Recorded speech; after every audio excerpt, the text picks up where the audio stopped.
밤새 눈이 내렸습니다. 11월 9일입니다. 목요일. 오늘 묵상하는 본문은 욥기 6장 1절에서 30절입니다. 본문을 읽습니다.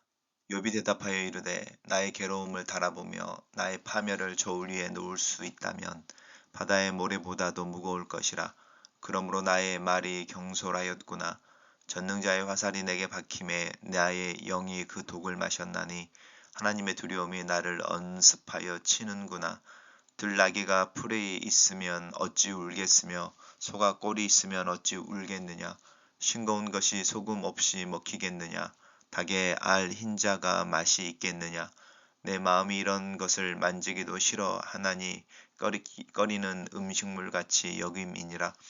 나의 간구를 누가 들어줄 것이며 나의 소원을 하나님이 허락하시랴. 이는 곧 나를 멸시하기를 기뻐하사 하나님이 그의 손을 들어 나를 끊어 버리실 것이라. 그리할지라도 내가 오히려 위로를 받고 그칠 줄 모르는 고통 가운데서도 기뻐하는 것은 내가 거룩하신 이의 말씀을 거역하지 아니하였음이라. 내가 무슨 기력이 있기에 기다리겠느냐. 내 마지막이 어떠하겠기에 그저 참겠느냐. 나의 기력이 어찌 돌의 기력이겠느냐. 나의 살이 어찌 노쇠겠느냐. 나의 도움이 내 속에 없지 아니하냐. 나의 능력이 내게서 쫓겨나지 아니하였느냐. 낙심한 자가 비록 전능자를 경외하기를 저버릴지라도 그의 친구로부터 동정을 받느니라. 내 형제들은 개울과 같이 변덕스럽고 그들은 개울의 물살같이 지나가누나. 얼음이 녹으면 물이 검어지며 눈이 그 속에 감추어질지라도 따서 삭막한 들에 들어가 멸망하느니라. 대마의 떼들이 그것을 바라보고 스바의 행인들도 그것을 사모하다가 거기에 와서는 바라던 것을 부끄러워하고 낙심하느니라. 이제 너희는 아무것도 아니로구나. 너희가 두려운 일을 본즉 겁내는구나. 내가 언제 너희에게 무엇을 달라고 말했더냐. 나를 위하여 너희 재물을 선물로 달라고 하더냐. 내가 언제 말하기를 원수의 손에서 나를 구원하라 하더냐. 벽군의 손에서 나를 구원하라 하더냐. 내게 가르쳐서 나의 허물된 것을 깨닫게 하라. 내가 잠잠하리라. 옳은 말이 어찌 그리 고통스러운고 너희의 책망은 무엇을 책망함이냐. 너희가 남의 말을 꾸짖을 생각을 하나 실망한 자의 말은 바람에 날아가느니라. 너희는 고아를 제비 뽑으며 너희 친구를 팔아 넘기는구나. 이제 원컨대 너희는 내게로 얼굴을 돌리라. 내가 너희를 대면하여 결코 거짓말을 아니하리라. 너희는 돌이켜 행악자가 되지 말라. 아직도 나의 의가 견제하니 돌아오라. 내 혀에 어찌 불의한 것이 있으랴. 내 미각이 어찌 속임을 분간하지 못하랴. 오늘의 본문은 엘리바스에 대한 욥의 반론을 담고 있습니다. 첫 번째 문단입니다. 오늘 내용은 욥이 이제 그 레비나스의 반론에 대해서 이야기를 하고 있는데, 우리 첫 번째는 욥이 자신의 고통에 대해서 호소하고 있습니다. 나의 괴로움을 달아봐라.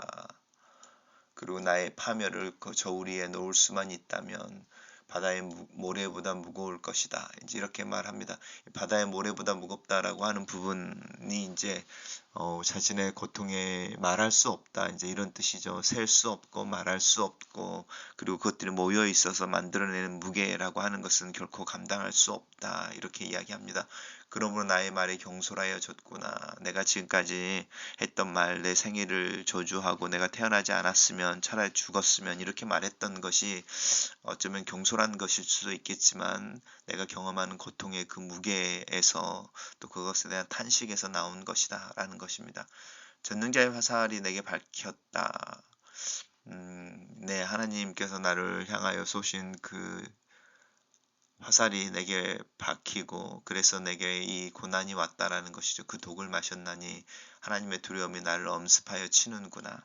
우리가 신실하든 신실하지 않든 간에 우리의 삶에 재앙이 임하고 우리가 고난 가운데 우리의 자신을 발견할 때에 제일 먼저 우리가 향하는 것은 하나님을 향하여 내가 잘못한 것이 있는지, 또 내 안에 어떤 죄의 문제가 있는지를 사실 점검하는 거지 않습니까? 욥도 동일하게 그 부분을 가지고 씨름했던 것 같습니다. 나의 간구를 누가 들어줄 것이며 나의 소원을 하나님이 허락하시랴 라고 하면서 자신의 처지에 대해서 계속적으로 호소하고 있습니다. 하나님으로부터 버림받은 느낌에 대한 이야기이죠. 하나님께서 전사로 전투하는 자로 내 앞에 섰을 때에 그 강한 권능이 권력이 적군들을 두렵게 하는 것처럼 나 또한 하나님의 공격하심 앞에서 하나님을 두려워하고 있다. 이렇게 이야기하시는 것입니다. 나를 멸하기를 기뻐하시고 하나님 손이 나를 끊어버릴 것이다. 라고 이제 욥이 느끼고 있는 하나님에 대한 또 자신의 형편에 대한 하나님의 심판으로 그것을 여길 때 두려움에 대해서 이야기하고 있습니다. 욥이 하나님 앞에 의로운 자였지만 고난 중에 있을 때에 우리가 하나님을 향하여 던지는 질문들, 하나님 나를 버리셨는가? 어찌하여 나를 향하여 등을 돌리셨는가? 내 편이 아니라 이제 나를 공격하는 편에 서 있는가? 이제 이런 질문들입니다. 내 기력이 어찌 돌의 기력이겠느냐? 내 살이 내 노쇠겠느냐? 내 속에 도움이 없으며 내 능력이 내게서 쫓겨났다. 이렇게 말하면서 자신의 무기력감에 대해서 이제 이야기하고 있습니다. 낙심한 자가 전능자를 경외하기를 저버릴지라도 이제 여기에서는 욥이 이제 자신의 친구들 향한 자기의 기대를 드러냅니다. 그의 친구로부터 동정을 받는다. 친구들이 자기에게 와서 자기를 위로해주고 자기의 하소연을 들어주고 또 자기 편을 조금 더 들어줬으면 이제 사람들의 위로인 거죠. 아내도 떠나버린 마당에 사람들의 진정한 친구들의 위로, 친절한 어떤 격려, 대우 이제 이런 게 필요한 상황이다. 내 상황이 이제 이렇게 말합니다. 내 형제들은 개울과 같이 변덕스럽고 개울 물살 같이 지나간다. 이것은 이제 우리가 그 이스라엘에 가보면 이제 비가 내리면 형성되어지는 강들이 있습니다. 우리한테는 그것이 강으로 여겨지지 않지만 이스라엘 사람들은 그것 또한 강이라고 이야기합니다. 그래서 비가 오면은 이제 거기는 주로 석회암 지형이어서 물이 이렇게 표면을 통해서 지하로 스며드는 것이 아니라 이제 딱딱하니까 뭐 낮은 곳에 모여서 강을 이루어서 이제 막 흘러가다가 어디론가 사라지게 되는 부분이죠. 얼음이 녹으면 물이 검어지며 눈 속에서 그것이 감추어질지라도 그러다가 이제 말라버리면 이제 그 강의 흔적이 없어져 버리는 것입니다. 그런 부분을 계속 이야기하고 있습니다. 이 개울과 같다라고 하는 부분들 이렇게 그 간헐천이라고 이야기하죠. 그래서 비가 올 때만 생기는 것 이거를 이제 히브리 사람들은 와디 이렇게 부르는데 그래서 신뢰할 수 없는 강이라고 부르지만 사실은 강이 아닌 그 모습들을 이야기하면서 자신의 삶 속에 고난 속에 친구들인 거죠. 풍성할 때의 모습과 자기의 삶이 말라버려서 강이 아닌 것 같은 모습으로 보였을 때 자기 앞에 있는 친구들의 모습에 대해서 그들이 자신에게 아무런 도움과 격려가 되지 않는 부분에 대해서 탄식하고 있습니다. 이제는 너희는 아무것도 아니로구나. 너희가 본 일을 두려워 겁내는구나. 라고 이제 자기와 함께 자기 편에 서 있지 않는 친구들을 향한 자신의 그 외로움 이런 것들을 이제 표현하고 있습니다. 내가 언제 너에게 무엇을 달라고 하더냐, 선물을 달라고 하더냐, 구원해 달라고 하더냐, 폭군에서 나를 구원해 달라고 하느냐. 내가 너희들에게 기대한 것은 사실은 동정이라고 이야기 표현되어지고 있지만 함께 서 있는 것이죠. 내 고난 가운데 함께 있는 것, 나를 이해해 주는 것 이것입니다.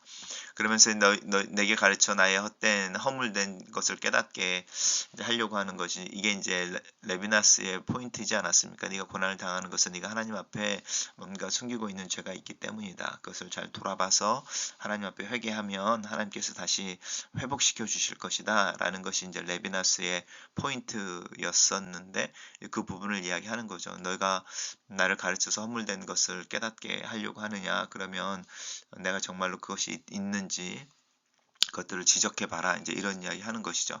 그리고 옳은 말이 참 고통스럽다. 네가 한 말이 맞는 말인데 그것이 맞는 말이고 그 책망이 맞는 책망인데 그게 나에게 적용되어지는 거냐? 지금 내 상황에 적용되어지는 거냐? 이제 이렇게 이야기하고 있습니다. 그러면서 너희는 고아를 제비 뽑으며 너희 친구를 팔아넘기는구나라고 이제 그 자신의 형편을 공감해주지 못하고 올바른 말로 그렇지만 자기에게는 적용되어지지 않는 자기 상황에 적용되어지지 않는 말로 자신을 위로하려고 하는 레비나스나 친구들을 향하여 사실은 굉장히 공격적인 말이죠.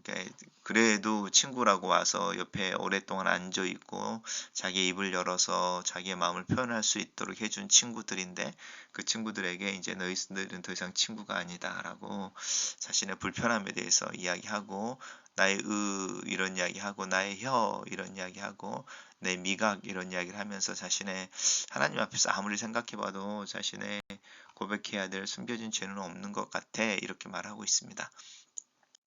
단락을 요약해 보겠습니다.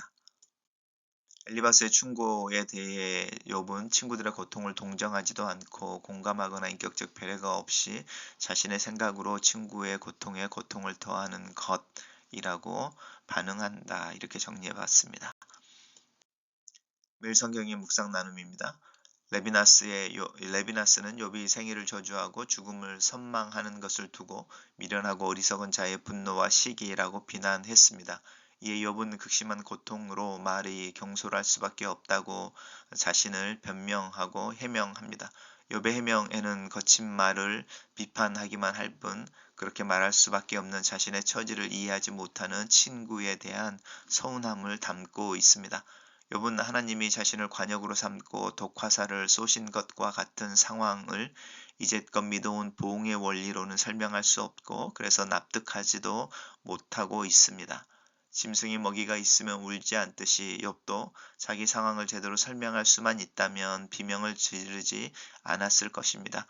재난은 하나님의 징계라는 엘리바스의 설명은 먹을 수도 없는 음식과 같았습니다. 이에 욥은 하나님이 자기의 생명을 끊어주시기를 바랍니다.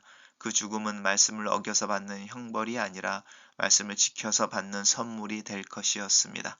이처럼 고난을 받는 이의 삶이 무너지지 않으려면 삶을 이해할 수 있는 넓고 깊은 하나님에 대한 이해, 또 하나님의 이해가 필요합니다. 욥은 친구들에게 동정을 기대했지만 그들은 욥을 비난하며 욥과 거리를 두고 있습니다. 욥의 불행이 혹시 자신에게 미칠까봐 겁이 난 것 같습니다. 이에 욥은 물이 말라버린 개울 와디 광야의 여행객들에게 아무런 쓸모가 없는 개울, 동정심을 잃은 친구들은 고통받은 자신에게 와디와 같이 아무 도움도 되지 못한다고 말합니다. 누군가가 어려운 일을 겪을 때에 그 사람에게 나는 어떤 친구의 모습으로 나타나고 있습니까?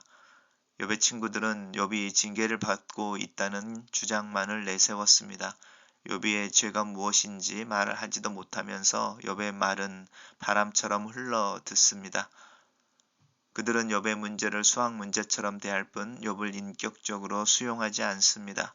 그래서 욥은 자신에게로 얼굴을 돌리고 자신을 친구로서 대하라고 그리고 자신이 의롭고 정직하며 분별력이 있음을 알 수 있을 것이라고 친구들을 도전합니다. 사람을 인격적이 아니라 비인격적으로 무정하게 대하는 것이야말로 행악이라고 꼬집은 욥의 말을 기억할 필요가 있습니다. 글로 쓰는 기도입니다. 살아계신 하나님, 내 주변의 사람들이 고통 중에 있을 때에 그들 곁에서 침묵하며 다만 그들 옆에 있을 수 있는 때로는 무기력할지도 모르는 그런 마음을 위해 기도합니다. 무엇인가 말해주고 싶고 무엇인가 해주고 싶을지라도 먼저 그 옆에 앉아 그들을 이해하고 공감하고 충분히 함께 마음을 나눌 수 있는 시간을 가질 줄 아는 지혜와 인내를 주시옵소서. 말을 할 때라도 적합하게 말할 줄 아는 지혜와 총명을 구합니다. 행동을 하려 할 때도 사려가 깊고 적절하게 행동할 수 있기를 기도합니다. 내가 처한 상황, 내 앞에 있는 대상, 그리고 그 시간과 공간, 그 사람에게 맞는 말을 사랑과 배려를 담아 전할 수 있는 그런 사랑의 기술을 위해 기도합니다. 아멘.